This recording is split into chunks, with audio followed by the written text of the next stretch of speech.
नमस्कार प्रणाम। हम सिंगर अलका यादव सब भोजपुरिया समाज के गोर छू के गोर लागतनी। हमार चैनल बा सिंगर अलका यादव ऑफिशियल।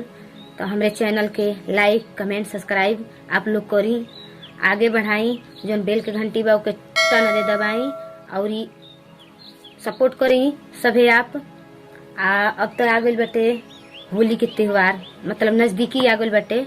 तली जाने एगो होली के सॉन्ग हमसे सुनी सभे, कमेंट में बताए सभे कि कैसन लागल ह, मतलब अच्छा गाओ तनी कि कैसन गाओ तनी, जरूर लिखब यार।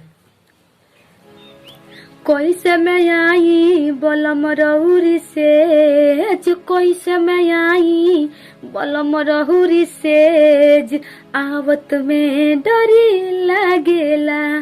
कैसे मैं आई बलम रहुरी सेज, आवत में डर लागेला। लागेला डरे लागेला डर लागेला, लागेला डरे लागेला डर लागेला। कैसे मैं आई बलम रहुरी सेज, कैसे मैं आई बलम रहुरी सेज, आवत में डर लागेला। मुछिया कड़ेर दोनों गाल में गोड़ेला, नसे नसे आजबे लहरिया चढ़ेला।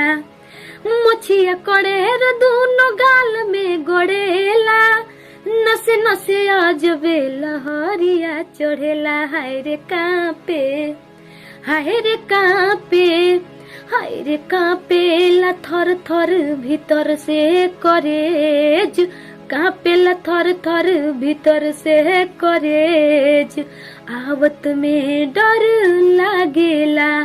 कैसे मैं आई बलम रहुरी सेज, आवत में डर लागे।